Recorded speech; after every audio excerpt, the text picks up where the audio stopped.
हमारा मानना है कि इस बार जम्मू कश्मीर का चुनाव सियासत का नहीं, रियासत का चुनाव है। इस बार जम्मू कश्मीर का चुनाव नफरत और मोहब्बत के बीच मोहब्बत के उस बागीचे को बचाने का चुनाव है। इस बार का चुनाव सिर्फ एमएलए चुनने का नहीं, एमएलए जो हम चुने वो वाकई एमएलए हो, ऐसा ना हो कि इनकी ताकत जो है काउंसलर से भी कम हो। आप मेरी बात समझ रहे हैं? हिंदुस्तान की तारीख में इससे पहले आज तक ऐसा नहीं हुआ कि किसी रियासत को उसका रियासत का अधिकार छीन करके उसको यूनियन टेरिटरी बना दिया गया है। और जनाब, बेशर्मी का कोई रंग नहीं होता है। बेशर्मी को आपको बिना रंग के पहचानना होता है। और बेशर्मी पहचानने की एक तरकीब मैं आपको बताता हूं। ये कौन सा इंसाफ है कि मैं सुबह में आपकी टोपी छीन लूं, दोपहर में आपकी कमीज छीन लूं, शाम में आपकी पतलून छीन लूं और रात को कहूं कि अगर आप अपना समर्थन हमको दे दें तो मैं आपकी टोपी आपको वापस कर दूंगा। अव्वल तो ये, तुम अभी भी सिर्फ टोपी ही वापस कर रहे हो, कमीज और पतलून का क्या? और दूसरी बात कि अगर तुमको वापस ही करना था तो छीने क्यों? मेरी बात समझ रहे हैं? अगर आपका ईमान साफ होता तो आप छीन नहीं रहे होते। अगर आप वाकई देने वाले होते तो आप लोगों के अधिकारों पर बुलडोजर नहीं चला रहे होते। यह बात समझने की जरूरत है कि चुनाव है और चुनाव खामोशी से हो जाए, इसलिए ये कह रहे हैं कि हम रियासत का अधिकार वापस कर देंगे। अगर रियासत का अधिकार वापस करना था तो मेरे मन में यही सवाल आता है कि किसी को अगर कोई चीज वापस करनी हो तो वो चीज वो आपसे छीनेगा क्यों? मैं कहता हूं, इनके नजरिए को समझिए, इनके दिल में जो खोट है उसको समझिए। मैं कहता हूं, दाल में कुछ काला नहीं है, पूरी की पूरी दाल। और मैं अगर लगा रहा हूं, अगर इसलिए लगा रहा हूं क्योंकि ये होना नहीं है, ये असंभव है। वो कभी भी जम्मू कश्मीर के लोगों के अधिकारों को वापस नहीं करेंगे क्योंकि उनकी जहनियत ही ऐसी नहीं है। कहते हैं कुछ करने के लिए आपके मन में ईमान होना चाहिए, हौसला होना चाहिए, इंसाफ की समझदारी होनी चाहिए, आपके सीने में दिल होना चाहिए जो बराबर हर किसी के लिए धड़कता हो। वो इंसान इंसाफ कर सकता है। मुझे याद आता है भारत जोड़ो यात्रा लेकर के राहुल जी के साथ जब हम लोग कन्याकुमारी से पैदल चल करके कश्मीर आए तो बुजुर्गों ने माथा चूम करके कहा, देर ही सही कोई आया तो हमारी हालात को जानने के लिए। और आज बड़े बड़े कैमरे लगा करके दिल्ली में स्टूडियो में बैठ करके लोग कहते हैं कि सब कुछ बहुत अच्छा है। अव्वल तो शायद आपने अच्छा देखा ही नहीं है। अगर आपको अच्छाई की समझ होती तो आपको मालूम होता। दवा खा के और लाल चौक पे सेल्फी खिंचा लेने से चीजें अच्छी हो जाती हैं।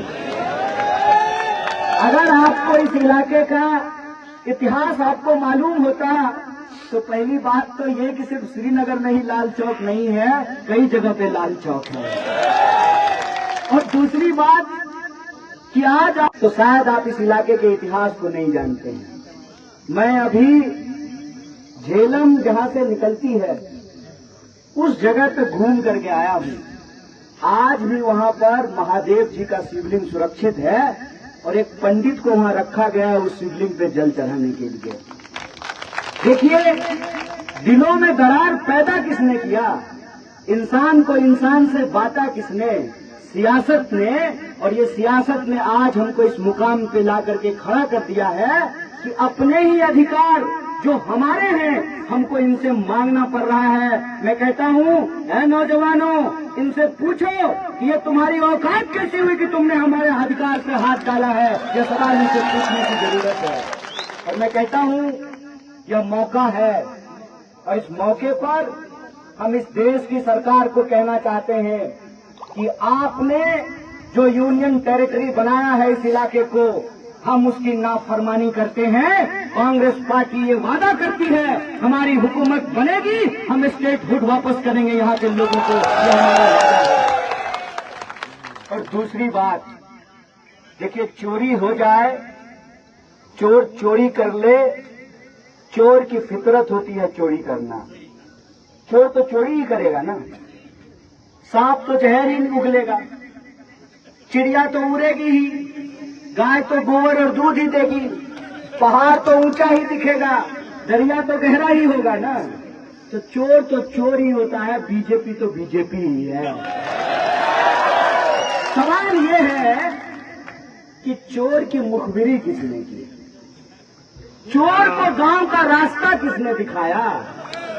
किसने बताया? किसने बताया?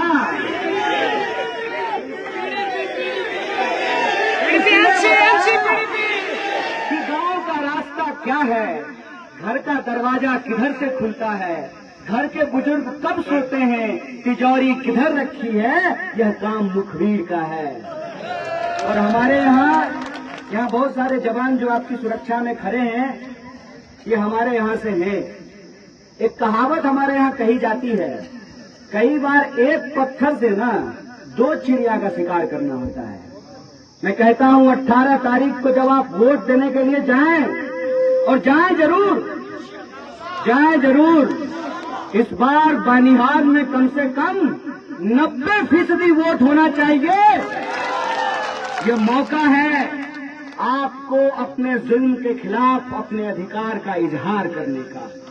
यह मौका है इस देश की सरकार को, दुनिया की मीडिया को बताने का कि हम जमहूरियत चाहते हैं, लेकिन जमहूरियत किसी की गिरवी नहीं होती है। जमहूरियत का मतलब ये नहीं होता है कि उनकी नजर सिर्फ हमारी जमीन पर हो।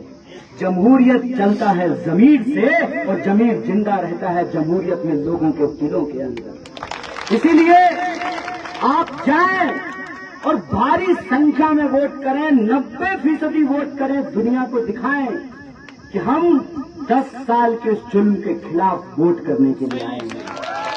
जो हमारे बच्चों को जेलों में डाला गया है, उस जुल्म के खिलाफ हम वोट करने के लिए आए हैं। हमने बीएड किया है, बीटेक किया है, एमबीए किया है, एमएड किया है, सेट किया है, टेट किया है, फिर भी कोई नौकरी जो नहीं मिल रही है, तो उस बेरोजगारी के खिलाफ अपने गुस्से का इजहार कीजिए। उस महंगाई के खिलाफ अपने गुस्से का इजहार कीजिए कि जो सिलेंडर 450 रुपए में मिलता था, कितने का मिल रहा है? कितने का? 1200। महंगाई डबल से भी ज्यादा हो गया है। कहते हैं डबल इंजन की सरकार बनाएंगे। एक गजब का ही इंजन है साहब, एक आगे जा रहा है, दूसरा पीछे जा रहा है। जब ड्राइवर कंफ्यूज हो ना कि लेफ्ट करना है कि राइट, तब गाड़ी का एक्सीडेंट होता है। और हमारे देश का ड्राइवर जो है ना, ओवर एज हो गया है। मैं मजाक नहीं कर रहा हूँ, आप तो डीसी के नंबर है ना, 70 साल के बाद लाइसेंस बनता है। प्रधानमंत्री की उम्र कितनी हो गई है? 74 साल। ये 75 साल हो जाएगा 17 तारीख को। तो बताइए, 70 साल के बाद जो आप गाड़ी नहीं चला सकते हैं तो देश कैसे चलाइएगा? वैसे भी जो आदमी अपना घर नहीं चलाया हो, बीवी संभला नहीं, देश संभलेगा।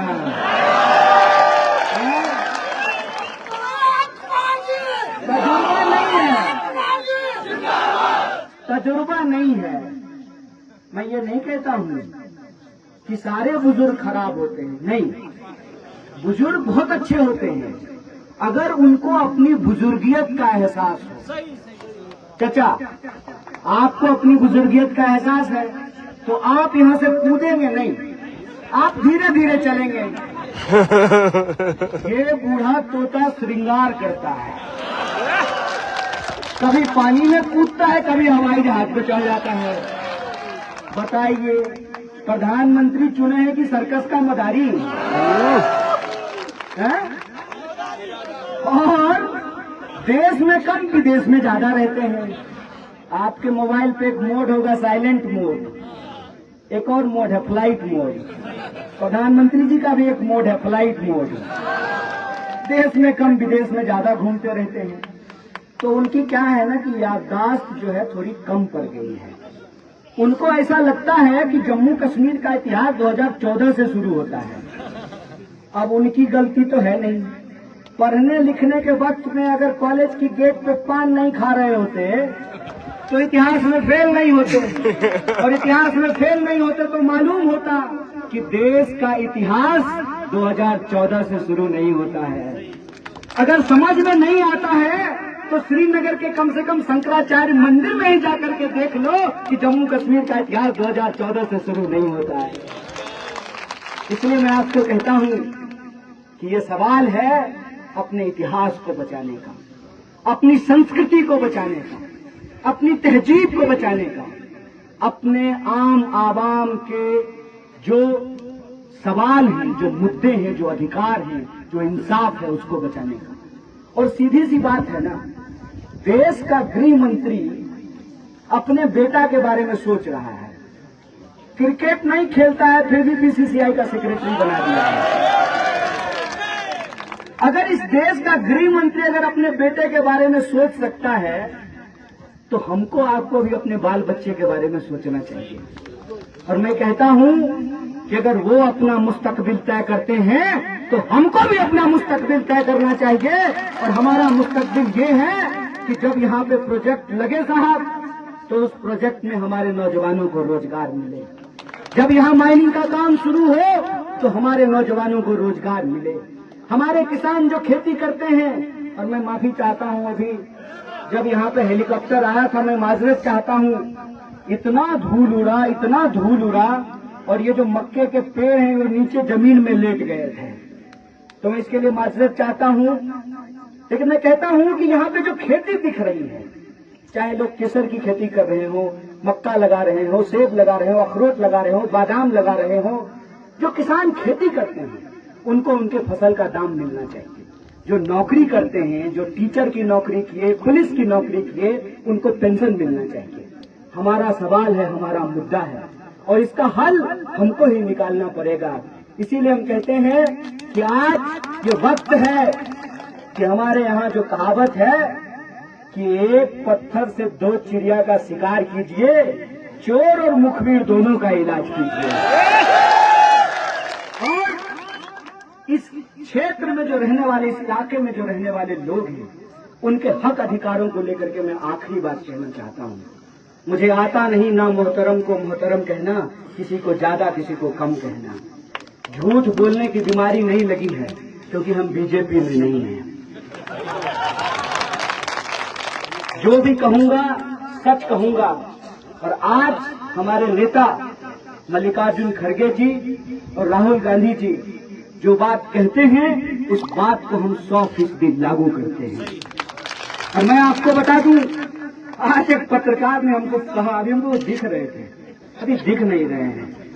हाँ, बीजेपी के एक नेता ने कहा कि हमने कांग्रेस को पस्त कर दिया।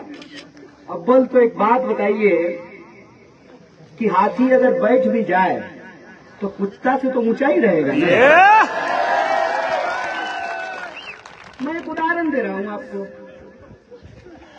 10 साल तो आपसे देश चला नहीं, एक भी वादा जिन्होंने जो आपने किया, हमने नहीं किया, आपके बोले हुए शब्द हैं कि आपके खाते में 15 लाख रुपया पहुंचाएंगे।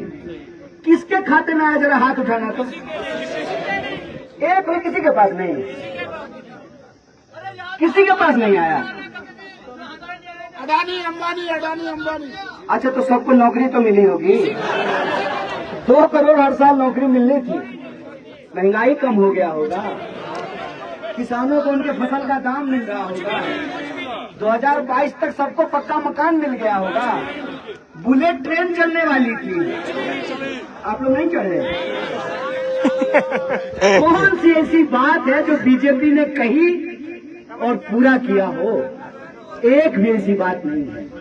और आज आकर के मीडिया में कहते हैं कि हमने कांग्रेस को पस्त कर दिया। खुद तो बैसाखी पे चल रहे हो साहब। दाया बैसाखी जो है नीतीश बाबू के पास है और बाया बैसाखी जो है वो नायडू बाबू के पास है। कहते थे अब की बार 400 पार और 240 पे अटक गए हैं। 3 महीना तो इनको लग गया है यह विश्वास करने में कि यही प्रधानमंत्री हैं। ऐसी तो हालत है। हम कहते हैं कि हम इस देश में एक जिम्मेवार विपक्ष की भूमिका निभा रहे हैं। हम जो है तोड़ फोड़ नहीं कर रहे हैं, नहीं तो आप कब से जो है टूटने के लिए तैयार खड़े हैं। हम तोड़ फोड़ नहीं कर रहे हैं, ना एजेंसी का दुरुपयोग कर रहे हैं कि इस देश के विपक्ष को डराया जाए। मैं अक्सर कहता हूं कि जिसके पास हो बीजेपी की सीडी उसका कुछ नहीं करेगी ईडी। सीडी का मतलब सर्टिफिकेट ऑफ दोस्ती। सीडी का मतलब सर्टिफिकेट ऑफ दोस्ती। अगर आप बीजेपी के दोस्त हैं तो आप कुछ भी कीजिए, चोरी कीजिए, बेईमानी कीजिए, बलात्कार कीजिए, भ्रष्टाचार कीजिए, आपको कुछ नहीं होगा। लेकिन अगर आप बीजेपी के खिलाफ हैं तो आपके घर पे ईडी आएगा, सीबीआई आएगा, इनकम टैक्स का रेड पड़ेगा, बिला वजह के आपको पकड़ करके जेल में डाल दिया जाएगा, आपके जो नातेदार रिश्तेदार हैं उसको परेशान किया जाएगा। इसीलिए आज जब आप लोकतंत्र में, जमहूरियत में 18 तारीख को फैसला लेने के लिए जाइएगा तो आपके कंधे पे सिर्फ जम्मू कश्मीर की नहीं, इस देश की सियासत की जिम्मेवारी है। तो तीसरी सबसे जरूरी बात मैं कह रहा हूं कि कांग्रेस पार्टी के साथ क्यों खड़ा होना है, क्यों बता रसूल साहब को जिताने की जरूरत है। देश के अंदर और 3 राज्य में चुनाव हो रहे हैं। जम्मू कश्मीर में चुनाव हो रहा है, हरियाणा में चुनाव हो रहा है, महाराष्ट्र में चुनाव होगा, झारखंड में चुनाव होगा। अगर इन राज्यों में हम भाजपा को हराएंगे तो मैं कहता हूं वह दिन दूर नहीं है कि दिल्ली में कांग्रेस पार्टी की सरकार बनेगी। और जब कांग्रेस पार्टी की सरकार बनेगी तो गुल बनिहाल के लोगों के हक और अधिकार के लिए लड़ने के लिए इससे ज्यादा मजबूत योद्धा कोई और नहीं हो सकता।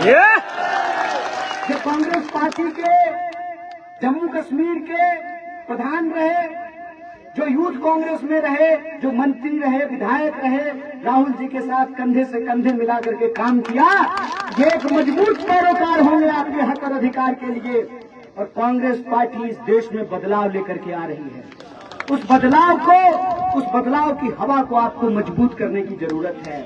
इसीलिए मैं आप सबसे ये गुजारिश करने के लिए आया हूं कि ये मौका है कि देश और दुनिया को जमहूरियत का संदेशा दीजिए। यह मौका है कि उस पार्टी का हाथ मजबूत कीजिए जो आपके जमहूरियत के अधिकार को सुरक्षित रख सके, आपके स्टेट फूड को आपको वापस दिला सके, आपके नौजवानों के लिए रोजगार की व्यवस्था करे, किसानों को उनके फसल का दाम मिले, महिलाओं को सुरक्षा मिले और इस इलाके में रहने वाले लोगों के हक और अधिकार को सुरक्षित रखे। यह सवाल मैं आपके सामने रखने के लिए आया हूँ। इसीलिए आप सबसे मेरी आखिरी गुजारिश है कि यह जो आने वाला 2 दिन है इसमें आपको शांत नहीं बैठना है। कहते हैं कि अक्सर कश्ती जो है वो किनारे पे आकर के डूबती है। और मैं अभी सुन रहा था कि कहा कि मामला एक तरफा हो गया है। देखिए, मामला एक तरफा हो गया हो, लेकिन जब तक एक वोट ईवीएम मशीन में कैद न हो जाए तब तक आपको चैन से नहीं बैठना है।